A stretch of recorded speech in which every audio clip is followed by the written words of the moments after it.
सुनो गद्दारों, तुमने यहाँ की लाइट बंद की, अब जोकीहाट की जनता तुम्हारे घर की लाइट गुल करने वाली है इंशाअल्लाह।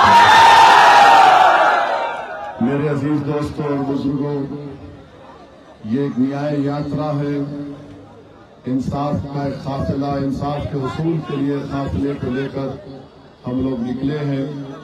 आप तमाम से एक ही गुजारिश है कि आप आने वाले असेंबली विधानसभा के इलेक्शन में जोकीहाट से दोबारा मजलिस इत्तेहादुल मुस्लिमीन के उम्मीदवार को कामयाब करिए।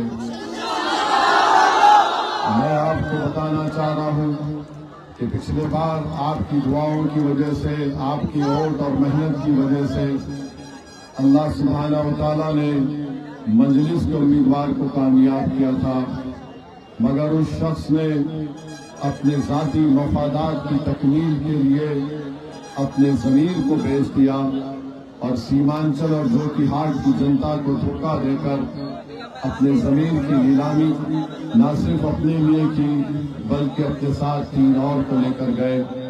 मगर आज आपके पास एक वक्त आया है कि आप अपने गम और गुस्से का इजहार कर सके। मैं आपसे अपील करने आया हूँ कि मजलिस इत्तेहादुल मुस्लिमीन सीमांचल में और बिहार में आपकी एक मुस्लिम क़यादत को बनाना चाहती है।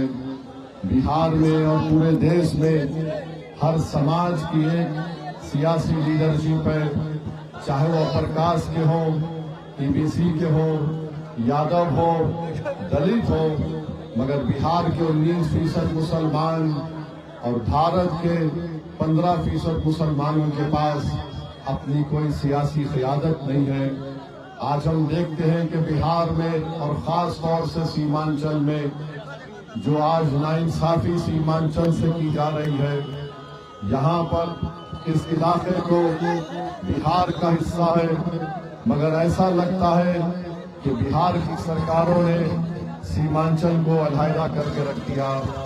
ऐसा लगता है कि बिहार में कोई पुरसाने हाल नहीं है। मेरे अजीज दोस्तों और बुजुर्गों, हम आपसे अपील करने आए हैं कि जब विधानसभा का चुनाव होगा, क्या आप मजलिस इत्तेहादुल मुस्लिमीन के पतंग छाप निशान पर बटन दबाकर वोट डालेंगे? आप वोट डालेंगे? आप अपने घर के माँ बहन को, अपने तमाम इज्जतदार खवातीन को लेकर वोट डालेंगे? मेरे भाई, दुश्मन कोशिश करेगा, जो लोग गद्दारी करके आपसे गए हैं वो कोशिश करेंगे, आपको पैसा भी देंगे, आप जरूर उनसे पैसा लेना छोड़ना नहीं, उनका जरूर लेना उनसे, लेके जेब में रख के बोलना और फिर आगे बढ़ के बोलना। ये काम आपको करना है। उन्होंने आपको धोखा दिया, आप अगर वो पैसा देते बराबर लो। ये बहुत पैसा कमाए गरीबों का खून चूस कर, ये सीमांचल की जनता को गरीब रखकर अपनी तिजोरियों में इजाफा किया। मेरे अजीज दोस्तों और बुजुर्गों, मिल सके, बच्चों को स्कूल मिले, हमारी बेटियों के लिए कॉलेज मिले, इस सीमांचल में यहाँ पर एम्स बने, यहाँ पर पटना हाई कोर्ट की एक बेंच बने, यहाँ पर रेलवे स्टेशन बने, यहाँ पर रेलवे ट्रैक डाली जाए, यहाँ पर पुल बने, ये सब काम करना है। आप जानते हैं कि जोकीहाट में क्या रोड है या नहीं है? इस शख्स ने 5 साल में कुछ नहीं किया। तेजस्वी उप मुख्यमंत्री थे, उसके पास जाकर तलवे चाट रहे थे। अख्तरुल ईमान एक एमएलए रह गए। अख्तरुल ईमान ने अपने विधानसभा में 800 करोड़ के काम मंजूर करवाकर उस काम को भी शुरू करवा दिया। एक 200 करोड़ का एक ब्रिज अख्तरुल ईमान साहब की विधानसभा में अभी तामीर चल रही। ये गए थे अपने साथ 4 एमएलए को तोड़कर, इनको मिल गए, पैसा मिल गया होगा, मगर इन्होंने अपनी विधानसभा की जनता के लिए कुछ काम नहीं किया। तो बहरहाल मेरे अजीज दोस्तों और बुजुर्गों, हमको मुत्तहिद रहना है। और हम नरेंद्र मोदी को और अमित शाह को भी पैगाम देना चाहते हैं कि खबरदार, सीमांचल की जनता को आप बदनाम मत करिए। मोदी यहाँ पर आकर कहते हैं, मोदी अमित शाह यहाँ पर आकर कहते हैं कि सीमांचल में बांग्लादेशी है। मोदी जी, सीमांचल में कोई घुसपैठी नहीं है।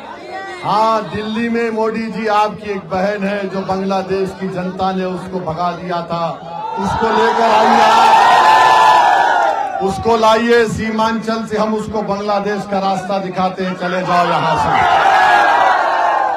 खबरदार, बीजेपी आरएसएस को कोंटा पतंग छाप पर वोट देकर तुमको बताएगी कि यहाँ पर घुसपैठी नहीं है, यहाँ पर भारत से मोहब्बत करने वालों की सरजमीन है। सीमांचल में कोई बाहरी नहीं है। सीमांचल वो जगह है जहाँ पर भारत से मोहब्बत करने वालों की सरजमीन है। तो सुन लो मोदी आरएसएस, तुम आकर हमको हुब्बुल वतनी का सर्टिफिकेट मत दो। अगर तुमको जरूरत है तो हम तुमको बताएंगे वतन से कैसी मोहब्बत की जाती है।